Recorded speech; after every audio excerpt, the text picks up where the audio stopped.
તો પાટણમાં બાળકો વેચવાના કૌભાંડનો પર્દાફાશ થયો છે।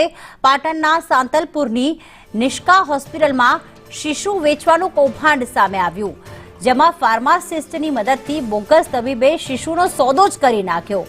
ફાર્માસિસ્ટ નરેન્દ્ર દરજીની કૌભાંડમાં મોટી ભૂમિકા સામે આવી છે। નિષ્કા હોસ્પિટલનો કર્મચારી અમૃત રાવણની પણ સંડોવણી સામે આવી। ફાર્માસિસ્ટની મદદ લીધી અને બોગસ ડોક્ટર સુરેશ ઠાકોરે એક નિસંતાન દંપતીને બાળક વેચ્યું હતું। પારકા બાળકને અનાથ હોવાનું કહીને તેને દત્તક આપી દીધું। નિસંતાન દંપતીને 1,20,000 આ બાળક વેચ્યું હતું। રાધનપુર પાલિકામાંથી બોગસ જન્મ પ્રમાણપત્ર પણ બનાવી લીધું, પરંતુ બાળક બીમાર રહેતા દંપતીએ તે બોગસ તબીબને પરત કર્યું હતું।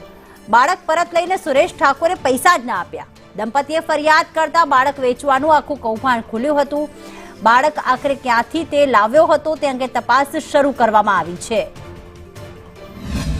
રેડ કરી અને એલોપેથી દવાઓ અને સાધનો મળી કુલ ₹13,98,352 રૂપિયાનો મુદ્દામાલ જપ્ત કરેલ છે। એની સામે વારાહી પોલીસ સ્ટેશનમાં FIR નોંધાવી છે। હાલમાં આરોપીના દિન 3ના રિમાન્ડ મળ્યા છે।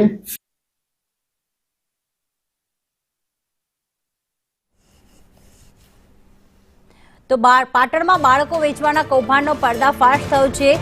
નિષ્કા હોસ્પિટલ છે, તેમાં જે ફાર્માસિસ્ટ છે, તેમાં જે બોગસ તબીબ છે, તેમના દ્વારા બાળક વેચવામાં આવ્યું અને એ પણ 1,20,000 લઈને।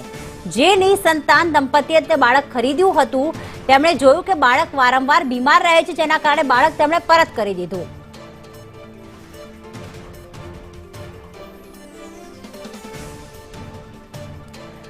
અને ખાસ આપણે જણાવી દઈએ કે જ્યારે બાળક પરત કર્યું ત્યારે જે બોગસ તબીબ હતો સુરેશ ઠાકોર, તેણે પૈસા પરત ન આપ્યા અને આખરે નિસંતાન દંપતીએ ફરિયાદ કરી અને આખું આ શિશુ વેચવાનું કૌભાંડ બહાર આવ્યું છે।